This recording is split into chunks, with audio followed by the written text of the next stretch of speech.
On va dire bonjour à notre invité. Ils étaient 4 à vouloir présider au destiné de la Fédération guinéenne de football. Maintenant, ils sont 3 et un des challengers, non pas des moindres. Il est avec nous sur ce plateau. Notre invité du jour, il s'agit de M. Almami Seydou Silla. Monsieur le Président, on va dire comme ça, Natana. Bonjour. Oui, bonjour. Comment allez-vous? Vous êtes dans c'est quoi votre état d'esprit à quelques jours seulement de... Non, même pas quelques jours, à un jour. Un jour, voilà, parce que c'est demain. Ouais. Non, je pense que comme tout a été fait, oui. maintenant, c'est aux gens d'aller aux élections demain, de décider qui sera la personne qui va continuer à gérer le football pour les 4 prochaines années. Voilà, on en parle avec vous dans un court instant, juste après nos obligations commerciales. On se retrouve pour poursuivre le débat avec notre invité du jour. Merci de nous rejoindre sur ce plateau. Nous sommes dans la dernière ligne droite de cette émission. Et oui, ils étaient 4 à vouloir présider aux destinées de la Fédération guinéenne de football. Maintenant, ils ne sont plus que 3 dans la course après l'annulation de la candidature du général Mathurin Bangora par la commission de recours électoral. Donc, il ne reste plus que 3 challengers, Bouba Sampil, Abdul Karim Bangora, Kabe Almami Seydou Silla, qui d'entre eux va succéder à M. Antonio Souaré à la tête de la Fédération guinéenne de football. Et bien, pour en parler, nous recevrons l'un des challengers ici, l'un des candidats ici sur ce plateau. On en parlait, Paul Fatia qui nous a rejoint. Paul, bonjour. Bonjour Diba, bonjour à tous. Merci de nous rejoindre dans cette émission. Merci. Alors, M. Almami, merci pour une fois encore de nous rejoindre sur ce plateau. Nous sommes à quelques heures de cette élection. D'abord, la première question, on vous a vu le travail fabuleux que vous avez fait avec votre club. Beaucoup en parlent. Et qu'est-ce qui vous a amené pour cette fois pour vous dire, tiens, je veux être président de la fédération? Quelles sont les raisons qui ont prévalu à cela? Non, comme vous dites, je suis dans le football depuis un long moment. On a vu Sor qui est même parti ce matin pour aller jouer en Angola. Donc le football, c'est ma passion, c'est ma vie. Et j'ai toujours été dans le football et en train de supporter un peu les autres. Et j'ai toujours eu des projets que je mettais à la disposition d'autres personnes. Donc quand les idées ont commencé un peu à diverger dans le groupe avec lequel j'étais, j'ai décidé qu'il était peut-être temps que je tente ma chance pour amener le football. Sinon, je pense que même ici, il y a 2 ou 3 ans, j'étais passé ici, on m'a demandé est-ce que je voulais être président de la fédération. J'ai dit oui, je veux être président de la Fédération guinéenne de football, mais je ne peux pas me présenter tant qu'il y a quelqu'un comme Antonio Souaré qui est encore candidat. Et moi, je ne peux pas aller contre lui vu tout ce qu'il a accompli dans le football. C'était encore dans votre émission. Donc c'est ça. Donc j'ai dit s'il y a un candidat pour la présidence qui est meilleur que moi, je ne me présenterai pas. Et s'il n'y a pas un candidat qui est meilleur que moi, là, j'irai me présenter. D'accord. Vous voulez dire que de tous ceux-là qui étaient sur la liste, bien avant l'annulation de la candidature de Mathurin, qu'aucun de ces challengers ne vous égale? À mon avis, c'est-à-dire que quand vous avez, je l'ai déjà dit, parce qu'Akabe était un challenger à l'époque, je pensais que ma candidature était meilleure que la sienne, donc je le dis encore. Et pour le général Mathurin, non, je pense qu'il méritait, lui c'est quelqu'un, je pense, pour lequel j'aurais pu être derrière. J'aurais pu être derrière le général Mathurin, mais c'était le reste de la liste du programme qui ne me convenait pas. Et Bouba Sampil? Non, pour Bouba Sampil, pour moi, c'est un grand frère et tout, mais je respecte beaucoup, mais je pense pas que je puisse être, à mon avis, je mérite d'être au même niveau. Justement, la question que moi j'aimerais vous poser, justement, c'est un lien avec ce que vous êtes en train de partager là. De base, vous souteniez la candidature de Mathurin, puisqu'au départ, vous faisiez partie de la liste. Après, le reste de la liste ne vous convenait pas, ce qui explique le fait que vous soyez parti. Mais de l'autre côté, par rapport à cette actualité qui fait que sa candidature finalement est révoquée, c'est quelqu'un de votre liste qui porte plainte contre lui, finalement, qui a été mis à côté. Quand vous-même, vous vous présentiez sur la liste, que vous acceptiez au départ d'être avec lui, ne saviez-vous pas qu'il y avait des choses à le reprocher qui auraient pu finalement invalider sa candidature? Non, je ne savais pas, parce que la preuve est que si je le savais, est-ce que j'aurais pris le risque de vouloir m'associer à quelqu'un qu'on aurait pu invalider? Je n'étais pas au courant de toutes ces informations-là. Et comme je dis, c'est même pas encore la liste, c'est au fait, c'est le processus, le processus de l'évaluation de la liste qui m'a le plus fait reculer. C'est-à-dire que pour moi, on a toujours été un groupe très collégial où toutes les décisions étaient prises au vote. Et au moment de la liste, c'est là où ça n'a pas été le cas, et j'ai dit je ne peux pas m'avancer dans ça. Sinon, moi, j'aurais soutenu, honnêtement, j'aurais soutenu le général Mathurin Bangora. Je voulais même que, je suis comme tout dans le groupe, on pensait que c'était un bon leader pour nous, et personne ne savait que ça allait arriver, parce que si on savait, on n'aurait pas pris le risque. Imagine aujourd'hui, je serais dans la liste aujourd'hui, j'aurais été out aussi. Donc personne ne le savait, j'aurais pas pu prendre un risque. Sur la question, donc il n'a pas été démocrate ou fair play dans la constitution de la liste, dans le choix des hommes? Oui, parce qu'au fait que c'était au dernier moment, c'était le dernier jour. Il ne restait plus qu'une heure et demie et moi j'ai souhaité qu'on aille au vote. Et donc ça n'a pas été validé, ils ont préféré aller avec la liste qu'ils avaient. C'est pas la liste qui a déjà établie. Ils avaient créé une commission, moi je n'étais pas au courant que la commission avait fait la liste. Moi je pensais que la liste était, au fait, la commission devait faire cette enquête-là. En fait, l'idée de la liste était ça. On a créé une commission qui devait faire l'enquête sur toutes les listes qui étaient tous les profils qui étaient déposés, les amener dans la salle et que puissent aller au vote. Moi c'est ce que j'avais compris. Mais quand je suis arrivé, il y avait une liste et je n'étais pas. Est-ce qu'on peut, voilà le micro, voilà.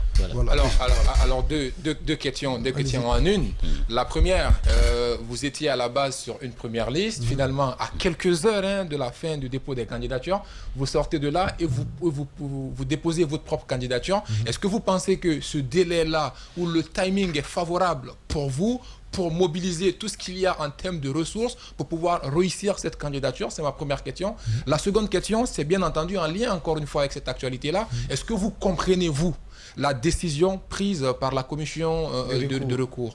Pour la première question, j'y ai réfléchi. C'est-à-dire que peut-être on s'est dit en 1h30, en 2 heures, on ne peut pas réfléchir, mais c'est l'avantage de la jeunesse et j'ai côtoyé tout ce monde-là. Donc pour moi, c'était assez facile pour moi d'élaborer une liste. J'ai cherché les profils parce que je sais c'est quoi la Fédération guinéenne de football. Je connais le projet et je sais les profils nécessaires pour ça. Donc très rapidement, j'ai élaboré la liste et j'ai pu la déposer et après j'ai amené les dossiers pour compléter. Ça, c'était pour la première partie. Je pense que ma liste, honnêtement, et je suis assez convaincu que ma liste peut affronter la Fédération guinéenne de football. Sachant que la Fédération, c'est pas que les 13 personnes qui sont dans la liste qui vont travailler. C'est-à-dire qu'aujourd'hui, il y a peut-être 100 ou 200 personnes qui vont travailler à la fédération. Donc moi, ces 13-là sont là dans le comité exécutif, mais je vais tendre la main à tous les autres. C'est-à-dire que les listes qui sont peut-être qui vont pas gagner, je vais travailler avec tous les gens. C'est ça, au fait. Les membres statutaires, je vais en travailler avec d'autres. C'est pas que la liste qui va gouverner la fédération guinéenne de football. C'est juste que la liste va être un peu comme c'est le comité exécutif, mais c'est pas que eux qui travaillent. Oui. Et pour la deuxième partie de votre question, c'est la commission électorale. Comme on l'a dit, on a voté pour eux.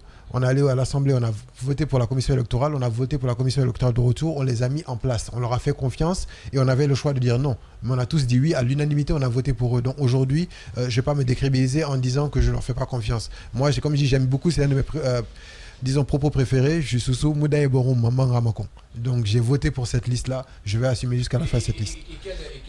Quel est votre regard pour ceux qui pensent qu'aujourd'hui c'est une forme de décision historique et un courage historique pris par cette commission-là en invalidant bien entendu la candidature de M. Mathurin, qui peut apporter cette légitimité ou cette confiance à cette commission qui est mise en place là? Non, c'est très très osé parce que quand on voit ce que le général Mathurin Bangoua représente aujourd'hui pour nous tous, c'est-à-dire que c'est vraiment c'est quelqu'un de fort dans ce pays, c'est quelqu'un de très important dans ce pays, on voit tout ce qu'il représente et pour moi honnêtement c'est un pas fort de faire ça. Mais comme on l'a dit, l'éthique c'est la chose la plus importante pour nous. Donc ils ont pris cette décision, autant moi je vais l'assumer, c'est à eux d'assumer leur décision. Ils l'ont assumé, je pense, ils ont énuméré pourquoi, ils ont donné tous les points du pourquoi et c'est quelque chose de très fort. Maintenant on va voir ce qui va se passer derrière, surtout qu'il faut qu'on sorte de ça aujourd'hui. Je pense que vraiment on a eu beaucoup de normalisation, on a eu beaucoup de problèmes. Nous sommes à 2 mois de la Coupe d'Afrique des Nations aujourd'hui et donc imaginez, il faut qu'il y ait quand même une équipe qui puisse aller à cette Coupe d'Afrique des Nations. Mais si déjà on doit reporter ces élections-là, on doit changer ce comité, on doit faire tous ces changements-là et on doit aller à la Coupe d'Afrique, ça va être très compliqué déjà.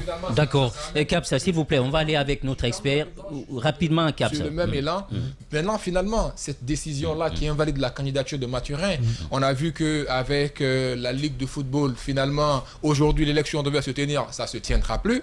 Est-ce que ça peut impacter la tenue, finalement, des élections pour demain? Tout dépend de comment les membres statutaires et comment nous dans le football on va se comporter. Il faut savoir pourquoi nous sommes là. Si nous sommes là aujourd'hui pour ce football-là, on va se donner la main et on va trouver la solution. Tant qu'on est d'accord, ça va. C'est ça le c'est juste de se donner la main. C'est pour ça encore je dis, je tends la main à tout le monde pour qu'on puisse aller vers ces élections et ensemble qu'on puisse gérer le football de demain. Quiconque gagne, qui tende la main à l'autre et qu'on avance. C'est ça l'idée aujourd'hui. Nous sommes encore, je répète, à 2 mois de la Coupe d'Afrique des Nations. Imaginez qu'une sanction tombe aujourd'hui sur la Guinée parce qu'on ne s'entend pas. La Guinée ne va pas jouer la Coupe d'Afrique des Nations. Qui va prendre cette responsabilité là? Personne. C'est pour ça aujourd'hui, il faut qu'on soit solidaire pour cette équipe-là, pour ce pays, pour ce football. Ça fait 18 ans que je suis là. On a tout sacrifié pour être là aujourd'hui. On ne peut pas accepter de revenir en arrière. C'est ça. Voilà, et on a cette liste-là, première vice-présidente chargée du football féminin au Moubanounassi. C'est cela. Il y a aussi vice-président chargé des compétitions Elhadj Mamadi Diomandé. vous avez dit les membres, hein, vous avez vice-président chargé du football des jeunes Aboubakar Kamisoko et Madame Diaka Kamara, Fodé Mansaré, l'international guinéen. Vous avez Madame Kaba Aïssata, Kernoyero Diallo, Madame Komba Kamara, Ahmed Sekou Touré, Madame Mariam Si, Kamil Zayat, Amadou Abdou Touré. Et c'est celui-là qui a fait cette dénonciation. Hein. Oui, tout à fait, oui. Comment vous vivez ça? Est-ce qu'il vous avait informé qu'il allait faire ça, qu'il allait attirer l'attention de la commission de recours?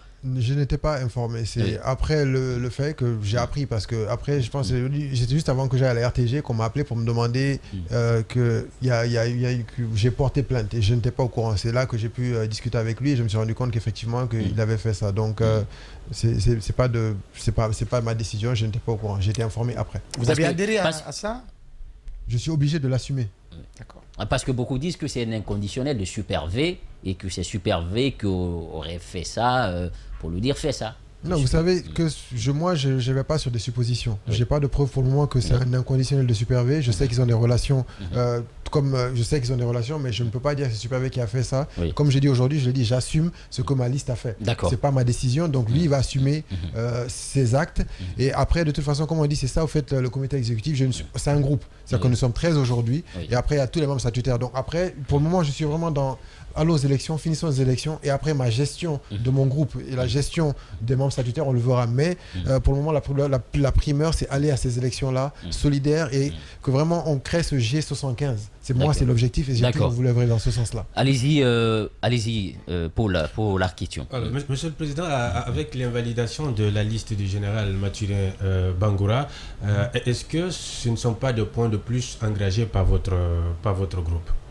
Pour moi, ça va dans... Sa liste a été éliminée, donc aujourd'hui on va être encore plus solidaire. C'est-à-dire que déjà, il y aura moi je fais partie de ce groupe-là. Donc je me dis que peut-être déjà le monde que j'avais, plus le monde qu'il a, ça va déjà faire qu'on a un plus grand nombre. Donc ça sera déjà plus le G47, ça sera plus grand parce que ça sera déjà ce G47 plus moi-même, le nombre va monter. Maintenant, tout ce que je vais faire, c'est tendre la main aux deux autres. C'est tendre la main à Akabe et tendre la main, à Bouba Sampil pour qu'ils viennent avec nous, parce que je veux pas aller...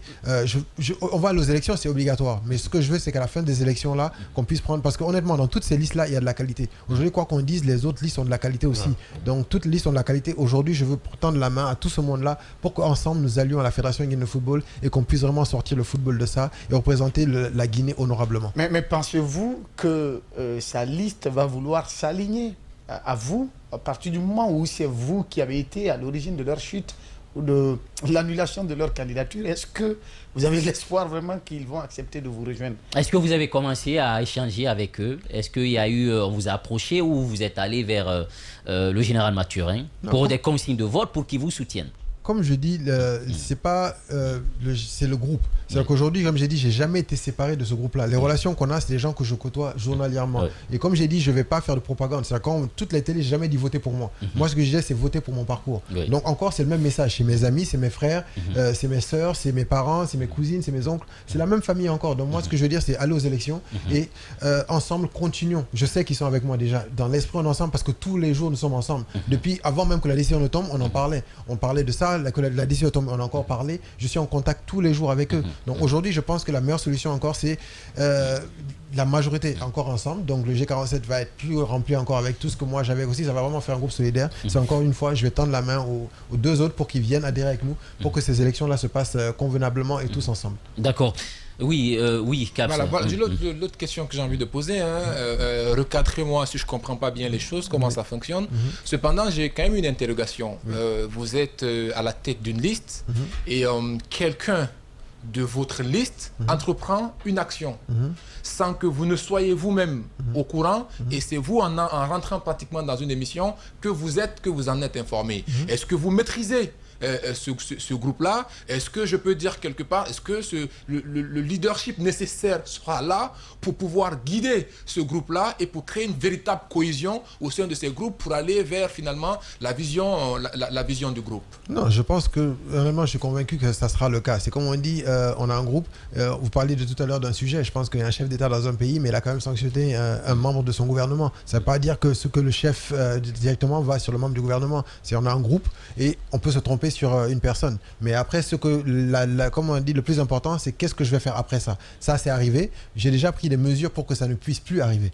Donc c'est ça l'idée. Et j'ai déjà appris, je pense que c'est quelque chose que j'apprends. Maintenant, quand je vais gérer, c'est quelque chose qui n'arrivera plus parce que j'ai pris des étapes pour que ça n'arrive plus. Maintenant, le groupe va être encore plus resserré et ça n'arrivera plus. Voilà, donc on va à présent s'intéresser à ce que vous voulez proposer, Paul. On va partir avec vous. Paul va aller en profondeur, mais il y a une personne anonyme qui m'envoie une question. Qu'à la fédération, qu'on a l'habitude d'entendre toujours moi, j'ai fait ça, moi j'ai fait ci, j'ai. Maintenant, est-ce que vous promettez que ça va être, si il arrivait que vous soyez porté à la tête, que cette personnification ou personnalisation le moi, il est haïssable. De la fédération va disparaître, que ce soit une gestion collégiale qui va s'étendre à tout le monde?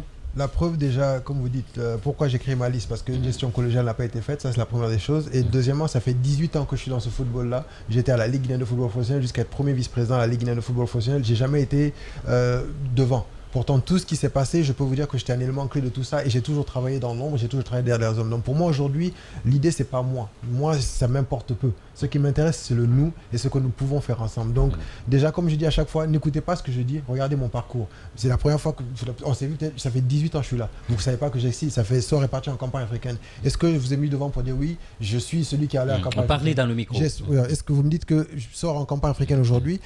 C'est pas moi, c'est le groupe. J'ai toujours mis l'accent sur le groupe, c'est aujourd'hui, c'est ça. Donc pour moi, aujourd'hui, le moi n'existe pas. La promesse que je fais, c'est regarder ce que j'ai fait, regarder ce que j'ai accompli pour prendre. C'est ça ma promesse, c'est pas mes mots. Les mots, c'est on peut le dire, mais regardez les actes que j'ai déjà posés. D'accord, allez-y, Paul Fati à présent. On va s'intéresser à ce que l'offre qu'il a aujourd'hui pour le monde du football guinéen. Alors, Monsieur le Président, dans votre projet de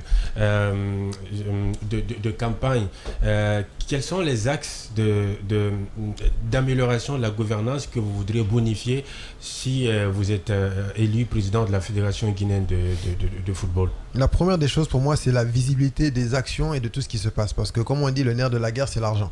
Donc aujourd'hui, c'est que moi, ce que je veux, c'est que, comme ça se passe partout dans le monde, c'est que n'importe qui, le citoyen lambda, ait accès aux données et aux informations. C'est-à-dire qu'on va démarcher des gens aujourd'hui, on va avoir des sociétés aujourd'hui qui vont peut-être donner de l'argent à la Fédération guinéenne de football. Les montants seront connus.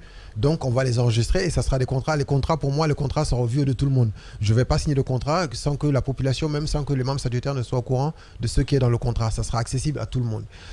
Les dépenses seront accessibles à tout le monde. C'est-à-dire qu'à n'importe quel moment, n'importe qui peut aller sur le site de la Fédération guinéenne de football et avoir accès à ces données-là. Donc pour moi, déjà, il n'y a pas plus que cette transparence-là. Donc ça sera clair, tout le monde aura accès. Et les membres statutaires, bien sûr, auront accès. Et au fur et à mesure, même le peuple aura accès à ça. On va leur montrer comment accéder. Donc moi, c'est la première des choses, c'est cette modernisation-là et l'accès à l'information. La Fédération ne va plus être un secret et c'est ça. Donc moi, l'accent pour ce côté de la gestion, ça sera ça. C'est tout le monde aura accès à l'information et on pourra voir ce qui se passe et tout sera assez clair sur le mode de fonctionnement. C'est tellement important la question que j'ai posée au président parce que les fédérations africaines, la gestion financière des fédérations africaines, elle est tellement opaque que les fonds, les recettes ou les ressources absorbées d'abord ne sont pas connues. L'utilisation est également prête à débat, elle n'est pas connue. Lorsque vous prenez par exemple la Fédération sénégalaise de football, officiellement tout le monde sait que c'est 10 sponsors dont dispose cette fédération. Et même pour la Coupe du Monde que cette équipe nationale U17 du Sénégal est en train de disputer, le budget est de 17 milliards de francs CFA. Donc, c'est connu.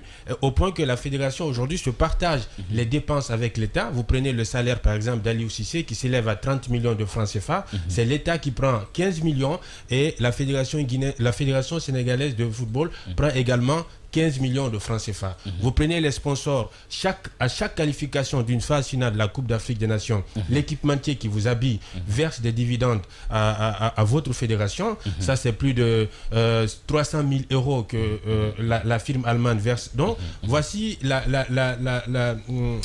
l'autre axe du projet, de la gouvernance qu'il faudra améliorer. Parce que chez nous, en Guinée, c'est une opacité totale. On nous parle d'un sponsoring avec un équipementier alors qu'on achète des maillots à un prix préférentiel.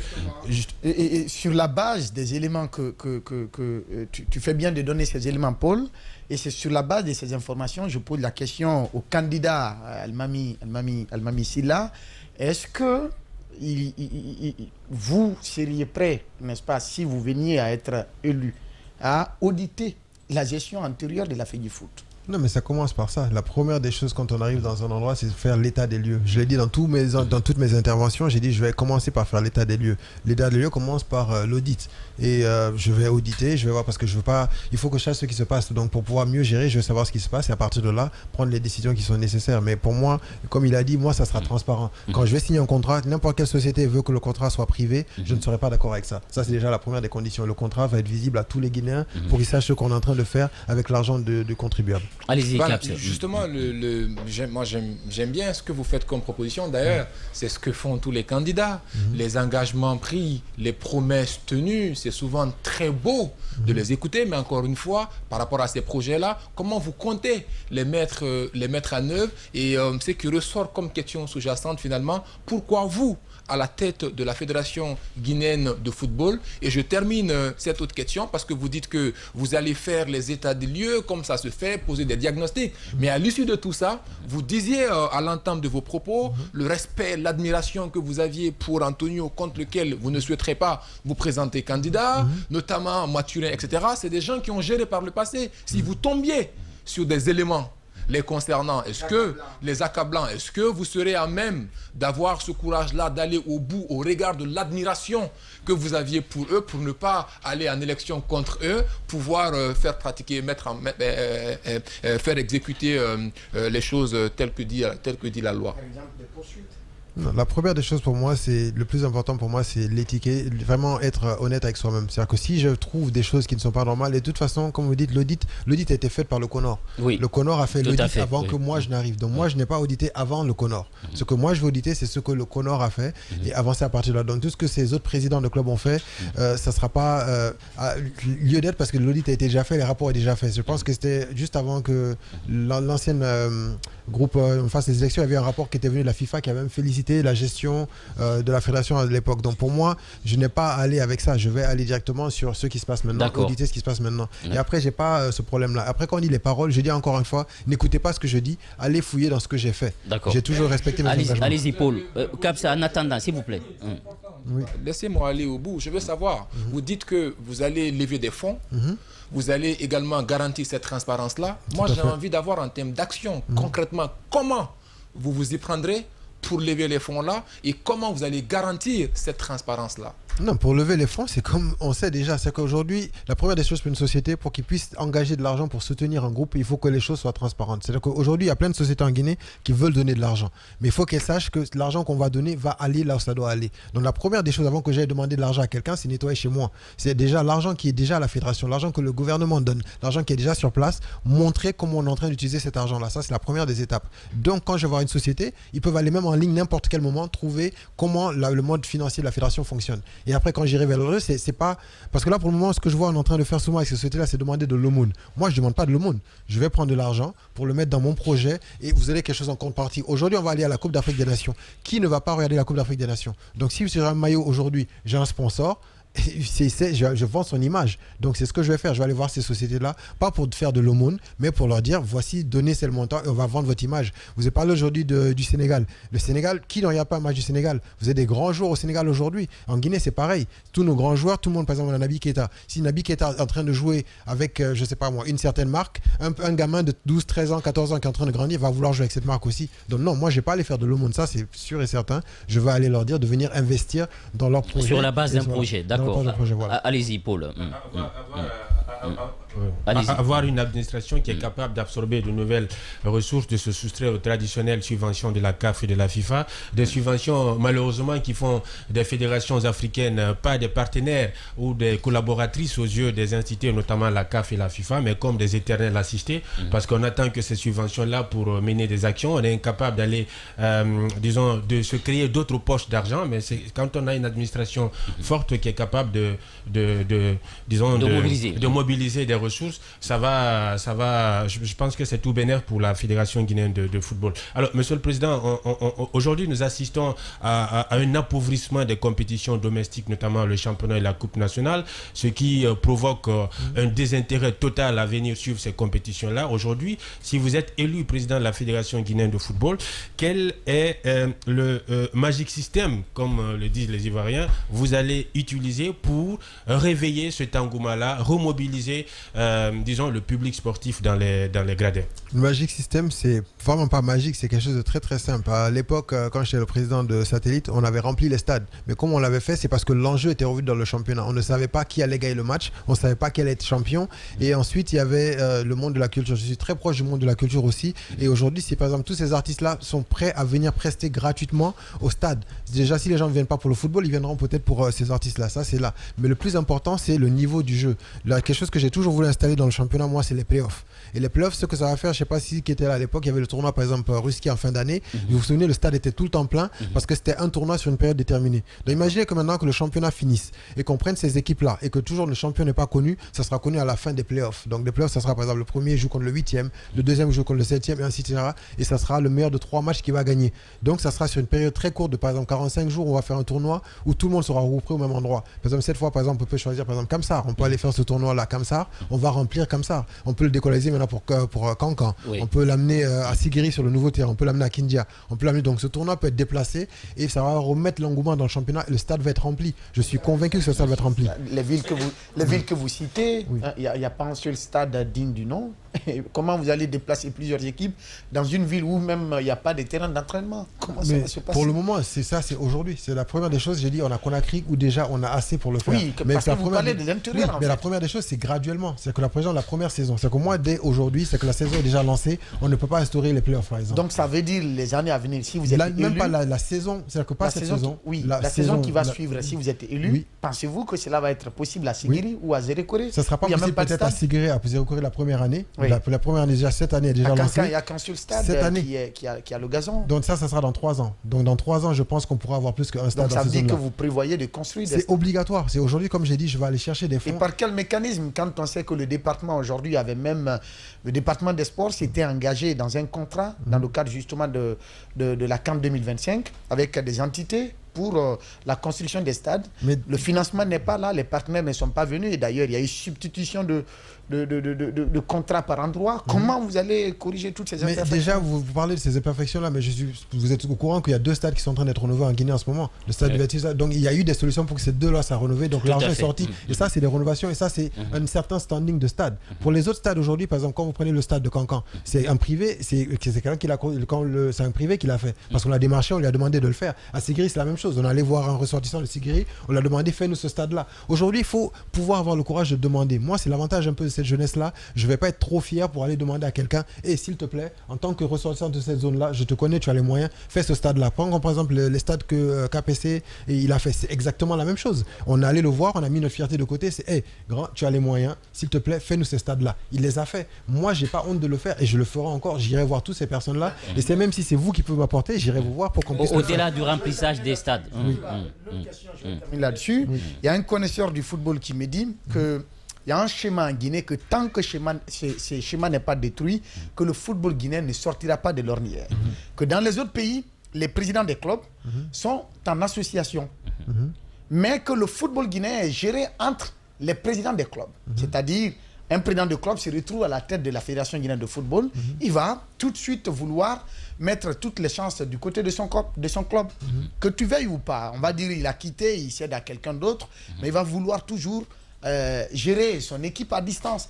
Et donc, qu'il faut déconstruire ce système, c'est-à-dire les présidents des clubs, qu'ils soient complètement dissociés de la gestion de la fédération, qu'ils se constituent en association, et bien les associations des présidents des clubs qui peuvent prendre des décisions à partir de là et laisser le football, la gestion de la fédération aux autres acteurs du football, notamment des anciens joueurs et d'autres qui n'ont pas de club. Que pensez-vous de Avant de répondre à votre question, je vais vous poser une question à vous-même. Aujourd'hui, est-ce que vous avez un club que vous supportez? Ici en Guinée? Partout dans le monde? Oui, bien sûr. C'est quoi votre club? le Real Madrid. Donc chaque fois que vous ne pouvez pas aujourd'hui gérer le football parce que vous êtes supporter du Real Madrid? Non, pas gestionnaire. Là, c'est différent. Mais c'est ce que je vous dis. C'est qu'aujourd'hui, ça patron de club. à n'importe quel niveau. Patron de club. À Parce que n'importe c'est quel vous qui niveau. mettez les moyens. Exactement. Pour moi, aujourd'hui, la première chose, je suis peut-être patron d'un club. Ouais. Mais par exemple, on va prendre un ancien joueur. Un ancien joueur qui a joué par exemple au Roya, qui va partir, qui va revenir. Juste, excusez-moi, chacun a ce sentiment vers une certaine équipe. Donc aujourd'hui, c'est ça l'intégrité, c'est ça l'honnêteté. Il faut regarder, moi j'étais vice-président de la Ligue de football professionnel. J'étais à ce niveau-là. Mais c'est pas est-ce que chaque année j'ai été champion? Non. C'est ça où c'est aujourd'hui. C'est qu'il faut qu'on sache séparer les choses. Chacun a ce parti pris.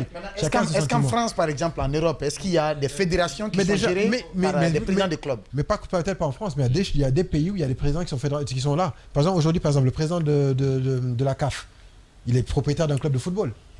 Et il a quitté, il a mis son fils maintenant qui est en train de gérer le club. Mais est-ce qu'il va dire qu'il ne peut pas être président de la CAF? Non, ça c'est pas possible. Ça, pour moi, c'est le débat. On va rester sur les réformes.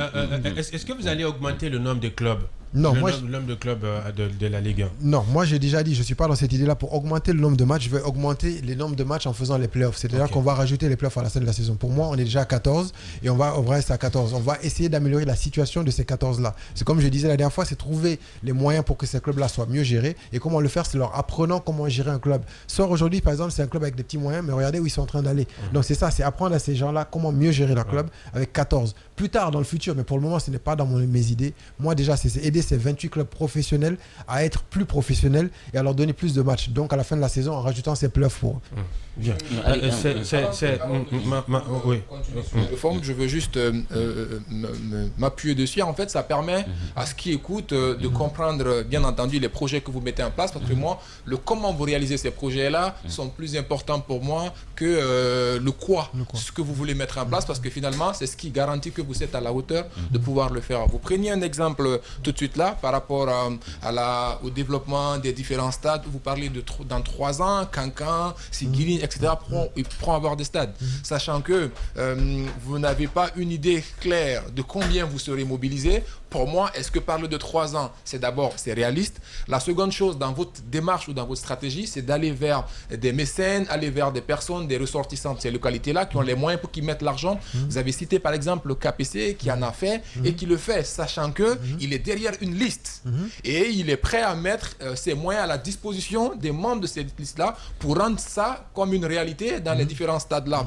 Finalement, au début, vous-même vous disiez, et si ces gens-là vous rejoignaient dans votre liste, finalement, est-ce que la bonne question ne serait pas, est-ce que vous êtes prêt à rejoindre ces gens-là dans leur liste parce qu'ils ont les moyens finalement de mettre en œuvre ces politiques-là? La liste de Bouba Sampil? Ouais, avec KPC derrière. Mais comme je dis, en fait, aujourd'hui, le problème n'est pas la liste. Les gens, c'est comme je dis, moi, ce que je veux à la fin de la journée, c'est que tout le monde soit ensemble. C'est ça l'idée. C'est-à-dire que chacun a ce qu'il sait apporter. Peut-être que eux, c'est les moyens. Peut-être que moi, c'est le savoir-faire. Chacun peut apporter quelque chose. Les gens aussi, ils mettent la valeur sur l'argent. C'est pas l'argent la valeur. C'est l'être humain la valeur. Chacun apporte quelque chose. Ici, vous êtes dans un groupe, vous êtes complémentaires. C'est ce qui fait que l'émission va plus loin. Si vous avez tous les mêmes capacités, l'émission n'irait nulle part. Donc aujourd'hui, pour moi, c'est quand vous dites par exemple KPC, je sais que peut-être qu'aujourd'hui, il est en train de soutenir cette liste-là, mais il est là pour le football guinéen. Il n'est pas là que pour soutenir cette liste-là. Même par exemple, quand Sor allait en campagne africaine, il a aidé. Je ne vous cache pas, quand on allait le voir parce qu'on a des difficultés, il a aidé. Et pourtant, il a sa liste. Et c'est ça aujourd'hui l'idée. Quand je dis, ce n'est pas que ces mécènes-là. Il y a des mécènes, mais il y a des sociétés.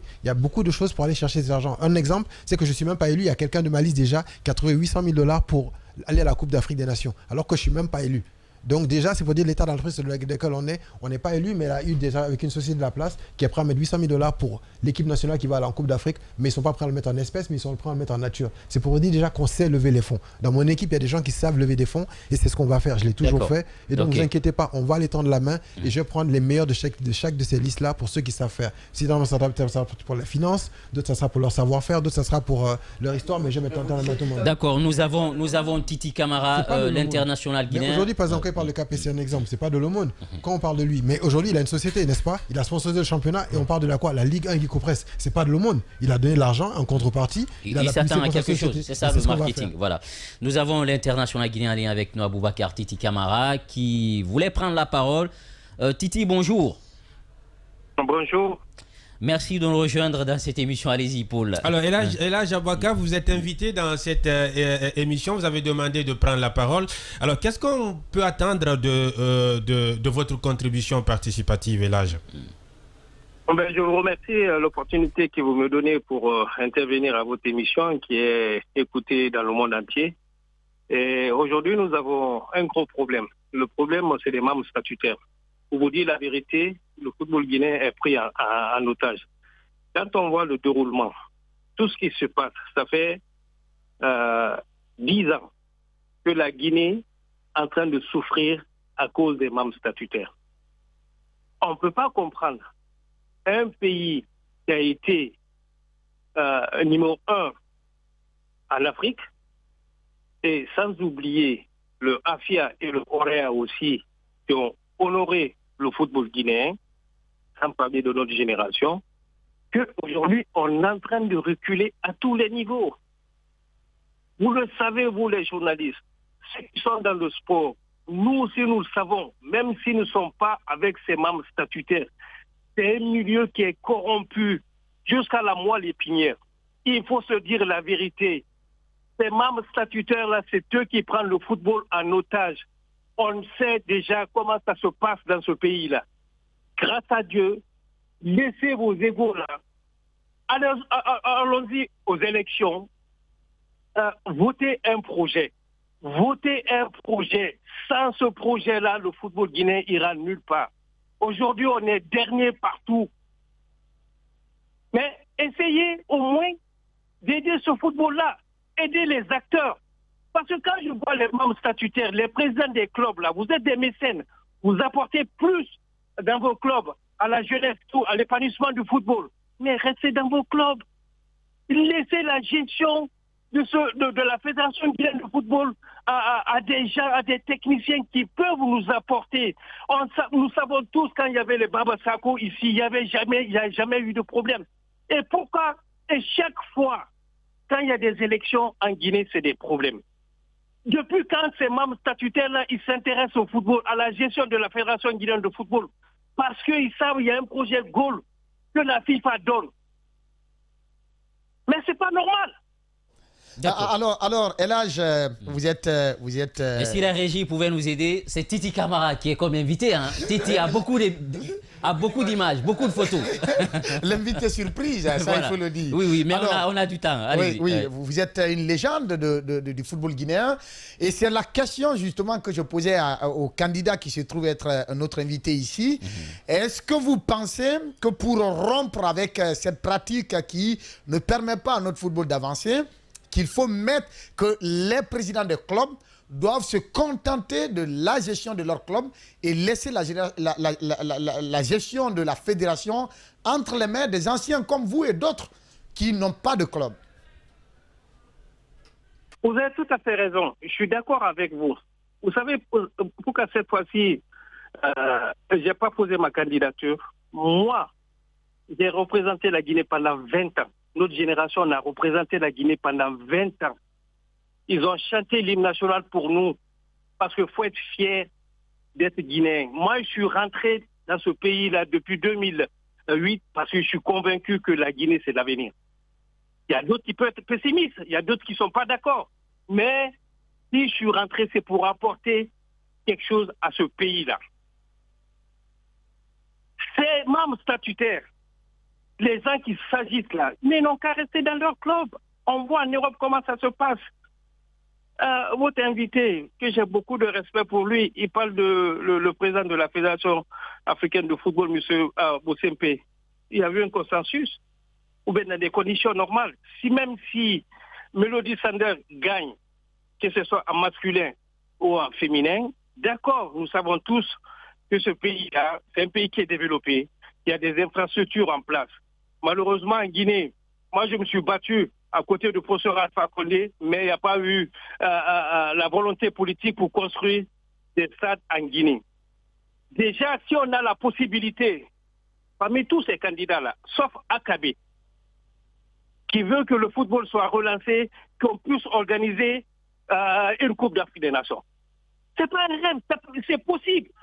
C'est possible. Oui, mais sauf qu'AKB... Il faut seulement d'avoir la volonté politique. Oui, mais sauf que AKB... Si on a la volonté politique, la population va suivre. Oui, on l'a invité, mais il dit qu'il est occupé. Il a autre chose. On a tout fait quand même pour qu'il soit là, qu'il nous décline. Aujourd'hui, vous pouvez tout dire, mais M. Almami a le mérite d'être un jeune qui a travaillé quand même dans l'ombre. C'est une personne qui n'est pas restée dans l'image. Beaucoup d'ailleurs se disent, mais on ne le connaissait pas, sauf que il fait partie de ceux quand même positivement, à un moment donné, ont impacté. On ne peut pas quand même essayer de tourner tout cela en noir, M. Titi Camara. Non, tout Guinéen peut être candidat. On ne cherche pas à exclure les Guinéens. Tout Guinéen peut être candidat. Mais ce que moi je déplore, c'est que les mécènes là, ils n'ont qu'à retourner dans leur club. Ils laissent la gestion. Sans ça, le football guinéen, on n'ira nulle part. D'accord. On n'ira nulle part. D'accord. Et c'est compris ce coup de gueule, Elhadji Aboubacar Titi Camara. Merci en tout cas d'avoir accepté d'intervenir. Vous voulez une question, Paul? Ok, merci beaucoup et surtout bon courage. Hein. Et bon courage à AKB. Voilà, ça on a compris. Merci, bonne suite d'émission. Merci beaucoup. Ça on a compris, chacun a son candidat. C'est aussi clair que ça. Allez-y rapidement. Oui, Paul, notre invité. Oui. Moi, je préfère relativiser les choses, voir la bouteille à moitié pleine. Quand vous êtes dans un pays où l'État réduit le football aux investissements dans le Sili National Senior, quand vous êtes dans un pays où on pense que le football, c'est une activité de loisir, de divertissement qui consiste à perdre en rondeur ou à se détendre quand on se dégage des obligations professionnelles, ça devient compliqué. Il faut quand même le dire, Djiba Milmono, que depuis un bon paquet de temps, ce sont ces mécènes qui tiennent du bout des doigts notre football. C'est grâce à leurs investissements, à leurs dons de soi, à leurs avoirs. Parfois, surtout dans un pays où l'État ne s'intéresse pas au sport. Parfois, c'est un retour sur investissement qui prennent en charge les joueurs, qui les habille, qui les loge, qui les nourrit. Le président Almami, il est là. Il a du Satellite FC à l'Académie Sor, deux clubs qui sont devenus de véritables incubateurs de talent dans lesquels il est en train de s'aimer les graines des futurs footballeurs du Sili et qui, de par le passé, ont alimenté toutes les catégories du Sili national. Je veux parler de François Kamano, je veux parler d'Ibrahima Sorisson. La liste, elle est exhaustive, elle est longue.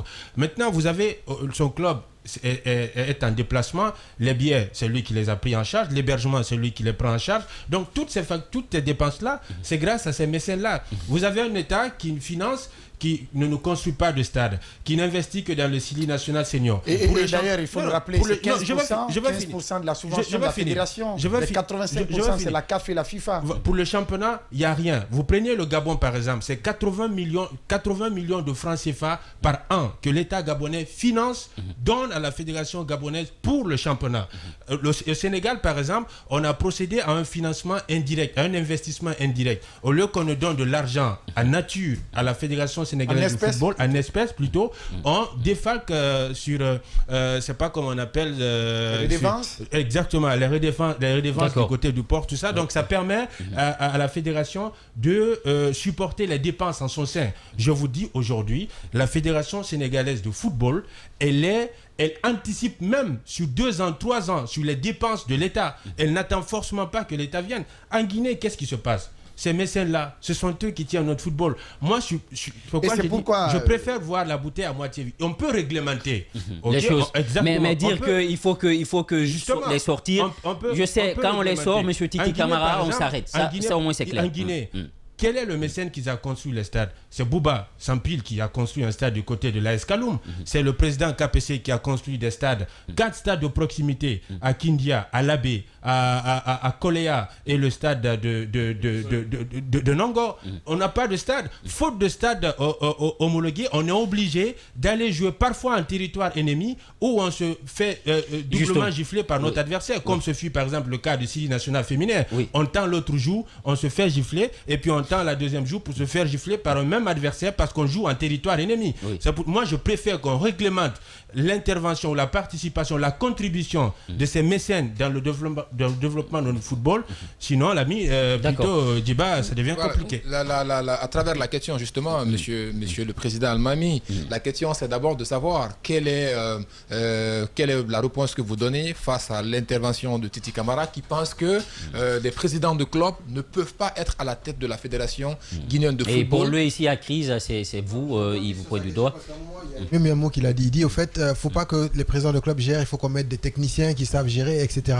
Mais au fait, c'est injuste ce qu'il est en train de dire. On peut être président de club et être technicien. Je peux être président de club et être médecin. Je peux être président de club et être juriste. Je peux être président de club. Est-ce que vous n'entendez pas la crainte qu'il n'y ait pas un conflit d'intérêts, par exemple? Mais pour moi, c'est même pas le cas. Aujourd'hui, par exemple, M. Titi Camara, que j'adore, c'est mon idole, il était à l'Olympique de Marseille. Donc aujourd'hui, si on dit, par exemple, l'Olympique de Marseille doit jouer contre le PSG et que M. Titi Camara doit juger, est-ce qu'il va nécessairement tricher pour le PSG? C'est ça qu'on doit oublier de la tête. C'est que maintenant, on doit faire confiance aux personnes, savoir qu'elles sont assez intègres. Si on pense que je ne suis pas intègre, non, je ne peux pas être à la fédération. Mais l'intégrité, c'est le plus important. Ce n'est pas le poste de la personne qui décide si c'est quelqu'un intègre. C'est l'intégrité. On a des docteurs intègres, on a des docteurs qui ne sont pas intègres, on a des juristes intègres et non intègres. Donc il faut qu'on arrête de mettre sur le poste de la personne. C'est l'intégrité de la personne le plus important. Donc pour moi, la question n'est pas là. D'accord. Alors, juste... La question de l'auditeur, ça ne vient pas de moi. Ça ne vient vraiment pas de moi. Ça, je viens de la recevoir. On me dit que de tous les candidats, que personne d'entre vous, donc des deux autres, ne peut se tailler à Bouba Sampil. Voilà. Qu'est-ce que vous répondez? C'est l'opinion, c'est ça la beauté de la démocratie. Il a son opinion, j'ai la mienne. Pour moi, aujourd'hui, Bouba Sampil, c'est un grand frère, je l'ai côtoyé. Mais on a vu ce que moi j'ai fait dans le football. Qui peut faire quelque chose aussi. Qui peut faire ce qu'il peut faire. Moi, je sais ce que moi je peux faire. Moi, ça fait 18 ans que je suis là. On n'est pas dans les jugements de valeur. Exactement. Moi, ça fait 18 ans que je suis là. Je sais ce que j'ai fait à Satellite. Et ce que vous avez fait, ce que vous avez fait est visible. Ça, il faut que les gens soient d'accord. C'est visible sans vous faire une publicité. Ce que vous avez fait est visible et sachez que beaucoup vous admirent. Loin des caméras, vous l'avez fait. Moi, ce que je veux savoir ce matin, clairement, parce que c'est là où on va vous juger, qu'est-ce que vous comptez faire? Une fois là, c'est quoi? Qu'est-ce que vous proposez à ceux qui sont en train de nous écouter en quelques minutes? En quelques minutes, la première des choses, c'est comme on dit, c'est refaire disons, la gestion. Donc j'ai parlé de ça tout à l'heure, j'ai répondu, c'était donc je ne vais pas revenir sur la gestion du football et comment je vais gérer l'administration du football. Et aussi, si vous me connaissez, moi je suis dans la formation. Donc pour moi, la formation, c'est pas seulement la formation des joueurs, mais c'est la formation de tout ce qui est dans le football. Donc ça sera les footballeurs, ça sera les encadreurs, ça sera les administrateurs, ça sera les journalistes, ça sera tout. Ça fait plaisir aujourd'hui, je suis sur une radio comme ça, et de voir le niveau que vous avez. Ça serait bien qu'on ait d'autres personnes qui soient de la fédération, qui aient votre niveau. Mais chaque fois qu'on a des événements, on est obligé, par exemple, de venir vous chercher vous pour aller gérer ces événements-là. On peut former d'autres personnes. Nos anciens footballeurs, on peut les former à ça. On peut les former à être administrateurs, être à votre niveau. Vous pourrez me trouver des stages. Par exemple, amener des footballeurs aujourd'hui dans votre émission pour prendre des stages. Donc l'accent, ça sera sur la formation et l'éducation surtout. Comment faire une parallèle entre l'école et le football? Le football, c'est 3 ou 4 heures de temps par jour. Qu'est-ce que ces enfants font le reste de la journée? Et c'est les mettre à l'école. Après, ces anciens footballeurs-là aussi, on peut les faire, par exemple, être entraîneur. Il y en a tellement. Dans chaque quartier, il y a au moins 5, 6, 7, 8 anciens footballeurs qui peuvent être peut-être des professeurs de sport dans ces écoles-là ou des entraîneurs. Donc il y a ce projet-là aussi pour les écoles, mais c'est vraiment lié l'école au football et mettre l'accent sur la formation. Après aussi, c'est décentraliser le pouvoir de la fédération. C'est aujourd'hui, dans chaque ligue aujourd'hui, c'est que ces ligues-là, elles aient un programme. Bien sûr, elles vont devoir respecter le programme de la fédération, mais elles seront indépendantes financièrement. On va les financer, on va leur donner les moyens d'être indépendantes et elles vont faire bien sûr un compte rendu à la fédération. Parce qu'aujourd'hui, je crois que la fédération, elle a tellement de chantiers que si elle ne délègue pas certains de ses pouvoirs, elle ne pourra pas avancer. Donc pour moi, c'est ça, ce sera décentraliser le pouvoir de la fédération, mais tout en gardant un regard et un contrôle dessus. Et aussi, c'est vraiment ça, le programme pour moi, c'est basé sur ça. Oui. Comme question sous-jacente à tout ce que vous avez donné et qui, à mon avis, est très important, quelle est la méthodologie qui a prévalu à l'élaboration de ce projet et de ces grands axes d'orientation que vous donnez au cas où vous serez... Voilà. Mais pas comment les atteindre, comment ils l'ont, quel est le mécanisme qui a prévalu à ça, comment ils l'ont conçu, est-ce que c'est téléchargé pour venir, est-ce que c'est pris de gauche à droite, est-ce qu'on est parti d'un constat, un véritable diagnostic avec une participation pour venir à élaborer cette c'est ça l'avantage de l'expérience. C'est-à-dire que ça fait 18 ans encore, je suis désolé de le répéter tout le temps, mais ça fait 18 ans que je suis là et j'ai vu... tout ne se résume pas sur vous. Non, mais c'est ça fait 18 ans. Donc j'ai côtoyé un peu ce monde du football-là. C'est vrai, aujourd'hui, demandez-moi n'importe quoi, le problème de n'importe lequel de ces footballeurs, je le connais. De ces membres statutaires, je le connais. De ces gens qui sont dans le football, je le connais parce que je l'ai vécu. J'ai commencé dans un club informel, en Ligue 3, en Ligue 2, en première division aujourd'hui. J'étais à la Ligue. J'étais dans tous ces niveaux du football aujourd'hui. Donc, je sais quels sont les problèmes là-bas. Donc, c'est les problèmes que j'ai affrontés. Et c'est ce que j'ai un peu mis ensemble pour décider de construire ce projet-là. Alors, à chaque fois que vous parlez de vous. Oui. Moi, j'ai 18 ans d'expérience. J'ai fait ça. Pendant que vous avez 12 autres personnes, vous ne vous appuyez pas sur les compétences des autres personnes qui composent votre liste pour également les mettre en valeur. Si on doit suivre ce groupe-là, c'est parce que vous avez 18 ans d'expérience, c'est parce que c'est vous qui êtes là, vous avez le savoir-faire. Votre question, c'était quel était le projet d'Almami Seloussi-là. Oui, mais le projet que vous avez, vous êtes à la tête d'une liste. Vous représentez ce projet-là, mais ça ne veut pas dire forcément que c'est vous qui aviez travaillé sur ce projet-là, à moins que ça ne soit vous uniquement qui l'aviez fait. Non, c'est pas que moi uniquement qui l'ai fait. C'est qu'aujourd'hui, je suis à la tête d'un projet. Donc, j'ai trouvé les problèmes qu'il y avait et je suis allé créer une liste qui va m'aider à faire face à ces projets. Quand on passe dans la levée de fonds, je donne un exemple, ça ne vient pas de moi. J'ai mis dans ma vie qu'on a fait une réunion, il y a quelqu'un dans mon équipe qui déjà savait qu'on a besoin de lever de fonds et a déjà commencé à travailler sur les levées de fonds. C'est ça l'idée. Mon groupe aujourd'hui, c'est un groupe qui est homogène, avec différentes qualités. Donc c'est ça au fait. Moi, c'est moi qui suis devant du projet, c'est moi qui vais donner le chemin à parcourir, mais ça sera à tout le groupe et même pas que Ahmed Douce. J'ai commencé par ça. C'est pas nous 13 seulement qui allons aller à la fédération. C'est tout le monde qui va aller à la fédération aujourd'hui pour travailler à cette fédération, pour aller accomplir mon projet. Une question sur la base des éléments d'information que Paul a communiqué, c'est chose que je ne savais pas. Que KPC a construit beaucoup de stades au-delà du stade de Nongor, et 3 stades, et donc Bouba Sampil aussi, un stade à Kaloum. Et il se trouve aujourd'hui que ces deux, que KPC soutiennent la candidature de Bouba Sampil, c'est cela.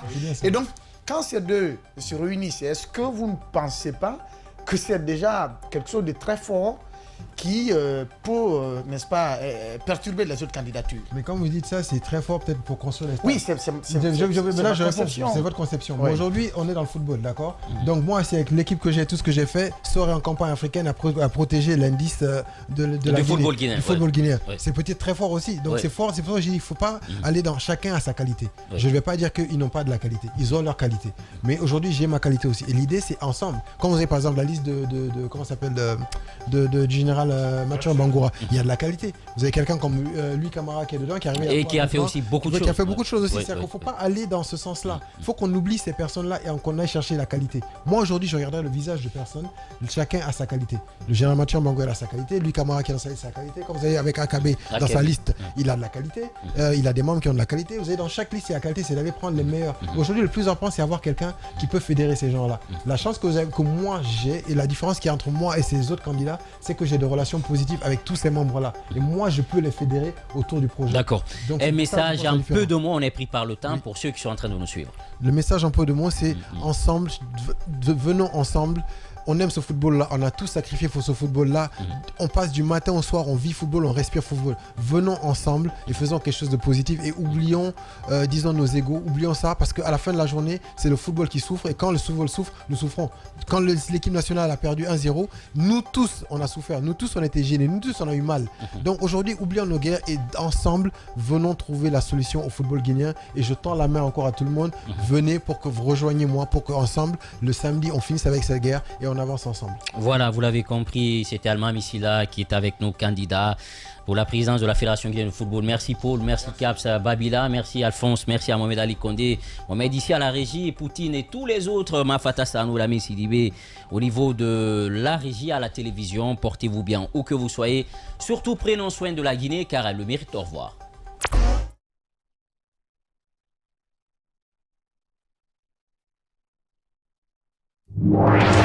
Sur Radio Espace et Espace TV, le BIF